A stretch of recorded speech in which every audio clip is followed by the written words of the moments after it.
Yo, Americans! I am back with some new comic reviews, and they're brought to you by my own comic book, Red Knight. Issues 1 through 7 are available on Manos Publishing, Etsy.com, and PrimalPaperComics.com. PrimalPaperComics.com, by the way, has both the print and digital versions available. You can definitely check it out, and also check out the other Primal Paper comics.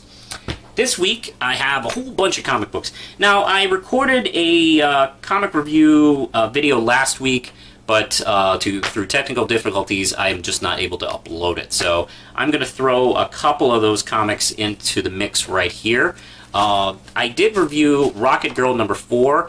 I'm not going to review it here. I'm actually going to save it for the Rocket Girl review for issues 1 through 5. I'm going to review that as a arc anyway, so I'm just going to hold off until then. I do recommend it. Spoiler. Now, let's get going. First off, I'm going to review a couple of books from last week and then the pile from this week. Let's start off with Daredevil number 1 by Mark Waid and Sam Christine. And, alright, last we left Matt Murdock, he had to now finally admit to the whole world that, okay, yeah, remember all that time I was saying it wasn't Daredevil? Well, I was kind of bullshitting you. He actually has now, for super reals, is now Daredevil in public. And this did win him a big victory against the Sons of the Serpent, driving out all those racist bastards out of the government of New York City. But there was a catch. The bar took away his license to practice law in the state of New York because, you know, hey, practicing law and then beating up people in tights, sometimes working on the same cases, you know, they might look down on that. So he has a second choice. He actually is somewhat familiar with San Francisco, so he moves to San Francisco. By the way, that's a cool choice. San Francisco is an awesome city and a nice place to set a superhero comic in. So great idea. I'm actually looking forward. And I hope this isn't just for 2 years and then we go back to New York City. I wouldn't mind, as much as I love Daredevil as a New York character, I wouldn't mind staying here for a good long while. Alright, what's interesting, Matt Murdock is kind of practicing not just law, but kind of problem solving now that people know he's Daredevil. He rescues the deputy mayor's daughter, who is the victim of a kidnapping plot. Once he gets her free, he finds himself chased by the kidnappers riding these sort of Green Goblin gliders. You know, it's the Marvel Universe. I'm sure that technology is kind of available. So he's also being talked to by Kristen McDuffie, who is now his law partner. What's cool is, well, the problem is he doesn't know San Francisco as well as New York City, so it does give him some problems. Like there's some funny lines about the fact that the buildings aren't as close to each other in San Francisco as they are in New York City. So she has an earpiece, he has an earpiece that he's listening to her kind of talk him through while she's looking through Google Earth. This is real technology, folks! This isn't some Reed Richards computer scientific bullshit. This is actually stuff we could do in real life. Minus the super sensitive mutant powers. Anyway, there is a twist on the kidnapping plot, and of course, Kristen does just some wonderful art as the whole issue is a chase issue, which I think is a really cool way to kind of explore his new settings, and at the same time being exciting. Kristen McDuffie is still a pretty awesome supporting character. I think she's really kind of come together as sort of his new friend and sidekick character. And also, there's quite a bit of a twist at the end dealing with Foggy. Go get this book. I don't know why you're not reading this. What the hell is your problem? 5 RAM chips. Go get it. Issue number 2 of Miss Marvel. Let's see. This is by... What's this guy's name? G. Willow Wilson. And... let's see. Adrian Almora. I'm sure I'll get those names right eventually. But last we left Kamala Khan. She was she is a young Muslim teenager being raised in not the most progressive family, but not, totally super conservative either. Kind of maybe middle of the road as far as that's concerned. She is not allowed to go out at night, and she wants to go to this party to impress her super cool, popular white friends. So she sneaks out, and isn't as welcomed as she thought. So she's heading home, and she gets engulfed in this mist that gives her apparently superpowers. She's also a big nerd and a big fan of Miss Marvel and Captain Marvel, Carol Danvers. So the first thing she does is she kind of turns into Carol Danvers as Miss Marvel. She's been a big fan of her for the time being. So obviously, she, I guess, goes to what her favorite version of Carol is. She is basically just trying to get home while figuring out how her body fucking works now. She is shape-shifting and growing and shrinking, and it's kind of hilarious. Also, when she discovers she can shrink is actually a very funny moment. One of the girls who was rather mean to her is drunk and falls into the lake. Her boyfriend is too drunk to help her. So she immediately rushes to action. And in the narration, there's a wonderful moment where she says how her dad has taught her this piece from the Quran. And it's a quote, whoever kills one person, it is as if they had killed all of humanity. And whoever saves one person is if he has saved all of mankind. Now, there was some criticism about this character once she was announced, like, oh, Marvel's just trying to be PC so they can get all that PC Muslim teenage money, because, yeah, that's a huge, thing. Those people are stupid, and here's why. Her being Muslim connects really well with what this character's situation is. It falls right into the whole concept that Marvel has done since the very beginning of a character that feels like an outsider, not like a nerd like Peter Parker, but a girl who is sort of has 1 foot in one world and 1 foot in the other. Her Muslim upbringing and this sort of suburban white America teen world she's also trying to live in as well, and she feels like kind of an outsider in both. And this line from the Quran, I think, is very fitting because this sort of feels like her superhero motto. Classic superhero mottos like Spider-Man has with great power comes great responsibility. Batman has criminals are a cowardly and superstitious lot. And the Punisher has, my gun is my penis. I think that's his line. He says it all the time. And of course, this could very well be hers. And I think that's an excellent way of working her heritage into, the whole, character, actually, the whole series.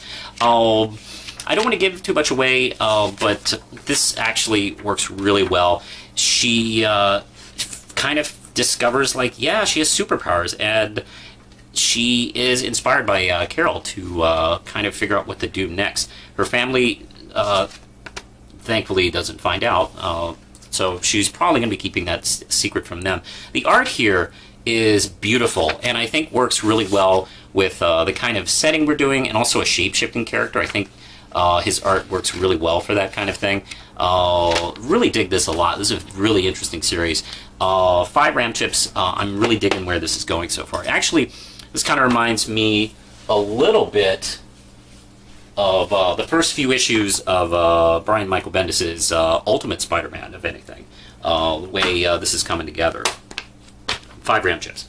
Alright, now let's go to this week's comics. I am going to talk about... let's start with all-new Ghost Rider, and I hope they cut the all-new part off. I don't like when comic books have new in their titles. But anyway, this is really an all-new Ghost Rider. First off, he's not only a new character, he's got a car. And I gotta admit, when I first heard that he had a car, I was a little leery about that because I'm really addicted to the whole concept of the Flaming Skull guy with the motorcycle. I think that's just super awesome. But I can't say no to a Charger. Let's see, this series takes place in East LA with Robbie Reyes. He's a young teenager who is great at working in cars and driving cars fast. He apparently he and his brother are orphaned, where he is taking care of his special needs brother, who's kind of stuck in a wheelchair. They're both kind of comic geeks as well, and he will defend his brother to the death. They have a pretty solid relationship. He, of course, is surrounded by the violence of East LA. He needs to score some money, so he decides to just borrow the Charger he's working on and race it for apparently 50 grand. This is a nice race. I'm going to go to this. I mean, our accent isn't that bad, is it? I mean, I could race that thing. Anyway, the race is interrupted by what seems like the cops, but they're not cops. They are guys who own that car. They have something very important in that car. I won't really say what happens next, but Robbie ends up becoming Ghost Rider, or at least a new version of Ghost Rider. What's cool is as he's taken the car, you see sort of Ghost Rider's image pop up in the reflections of the car, as if he has chosen Robbie for his next host.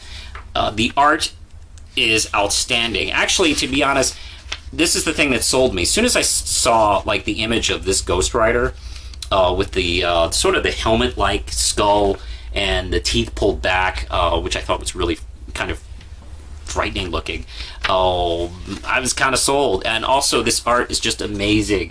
There's kind of a manga influence that I suppose that will turn people off. I am not. I am actually excited by that. I'm a person who believes comics are comics, whether they're Western or Eastern, and to really split that off and to think one is superior to the other is kind of stupid, frankly. And I mean, there's like a little Attack on Titan in his work, and a little Speed Racer, and a little Running Man, which I thought was kind of exciting. Oh wow! You should definitely spare like $3 for this book. 5 RAM chips. Also, speaking of 5 RAM chips, I didn't buy this comic, but I borrowed it from Lindsay. Yeah, Lindsay bought a Silver Surfer comic. I've never thought that would happen. This is by Dan Slott and Mike Allred, and I almost bought this myself, actually. I'm kind of thinking about maybe going back and just supporting the book and buying my own copy, because I really loved it. This book, I rarely say something like this, but it's not often where something that's kind of inspired or even a ripoff can be called genius, but this would definitely be that case, because a lot of people heard the premise of this series and thought, oh, they're really kind of ripping off Doctor Who, specifically what's that guy's name who runs Doctor Who now? What's that guy's name? Stephen Moffat. Stephen Moffat. Specifically, the Stephen Moffat Doctor Who. Definitely has that flavor. And it does, as I read this book. It essentially involves this girl, Eve, who is fine with never going anywhere. Her twin sister can't wait to get away from Arbors Bay. She and her dad run this little B&B, and she's perfectly fine. At least we think, with staying put. Meanwhile, the Silver Surfer is asked to help these people who kind of have this planet that's a giant resort that's always been kept secret from him. This is a guy who knows everything in the universe. Apparently, they have been able to keep this secret because they're fearful of the heralds of Galactus, even the past ones like himself. Well, what's interesting is there's a parallel going on. She is showing people around the B&B as the people who run this resort planet are showing him. And Zed is the, let's see, his full name is Zed something. Incredulous Zed. Incredulous Zed is showing him around the planet. Meanwhile, Eve is showing some people around at the B&B. They kind of like hedge their bets here, and Imperial Zed essentially has this machine that takes a look at Surfer, his past and present, all sorts of things about him, and they're worried he won't succeed or doesn't want to try to save their planet from this being called the Queen of Nevers, who was supposed to be even more powerful than the Galactus, apparently. So to hedge their bets, they kidnap someone that they know is really super important to him. Problem is, Surfer hasn't met her yet. He has no idea who this is. This is awesome stuff. Silver Surfer has always been one of those characters that people have always had a little trouble getting their hearts and minds around. Even though he's been around forever, he's never quite always been in the A list, and not so much in the B list. He's been kind of stuck in between. Beautiful. This is excellent work, Dan Slott. I know Dan Slott can be polarizing with his Spider-Man stuff. I'm more familiar with his She-Hulk stuff, which I thought was excellent, and he and Mike Allred are just a fantastic pair here. I hope these guys stay on this book for a while, and I hope it's a successful book, because this is the first time I've really been excited about Silver Surfer, frankly. 5 RAM chips. Definitely check it out. And let's go to, actually, one more Marvel book. Guardians of the Galaxy. I don't read the book normally, but I'm reading it for the Trial of Jean Grey, which is by Michael Bendis. And let's see, Sarah Pichel and David Marquette doing the art. Now, this is the final concluding chapter where last we left Jean. She was basically giving up to the Shi'ar Empire and the Gladiator, but that was just, a ruse. The Oracle has kind of like unlocked her hidden powers, and this is like teenage Jean Grey before the Phoenix, and she is knocking the shit out of the Shi'ar and the Gladiator, who is supposed to be like 8 Supermen or something like that. This is pretty exciting stuff, and the art, by the way, by Sarah Pichel is just wonderful. I'm not going to talk too much, but there are some really interesting decisions that happen at the end of this issue, and I thought this concluded extremely well. I think I am going to continue reading New X-Men. I've been really liking this storyline a lot, and I'm very excited about where these characters are at the moment. I'm going to give this 5 RAM chips as well. And Sandman Overture number 2. Hey, remember there was a miniseries called Sandman Overture? Yeah, this book's kind of late. Kevin Smith late. It's I don't know whose fault it is. I'm not saying anything, but the art sure is beautiful. And what I was a little surprised by was the fact that Daniel is appearing in this storyline. I, for one, thought this was going to be an all Morpheus story, totally taking place within the year of the early 20th century. But apparently, Daniel is going to be involved as well, which actually, frankly, I like Daniel, and I like the continuing story of Sandman, so I was actually happy to see him. He seems to be getting involved with this in the present. Meanwhile, we're following back to that meeting that we got at the last page, big giant splash page poster thingy of the Crisis on Infinite Sandmen. And J.H. Williams III just does not stop giving us different versions of Sandman that's interesting. My particular favorite is the robot one. We got giant ones, we had cat ones, we have guys who look like sort of distorted versions of our own Morpheus, and including like one who is supposed to be the original, who's in a hood and has this kind of creepy, scary-ass triangle eye, which I've never seen an eye in a triangle form before. It's kind of a little unnerving, frankly. Anyway, he sets forth on the investigation of who's killing, alternate Sandman, and how far are they planning to go? Are they trying to kill all of the Sandman? So that includes him. He ends up going off on his quest alongside of Cat Sandman, or as I like to call, Sandbox, the Sandman. I like their conversation right off the bat, where Cat Sandman talks about how he always walks alone, and he brings up the fact that, well, you're walking with me, and he suggests, since we're the same person, that still counts. So I dug it a lot.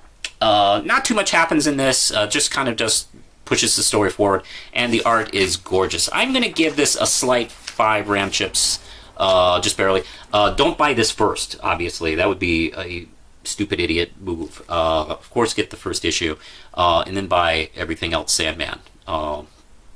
That's pretty much how I roll. Digging this, and of course, I think that's it for now. So push the button.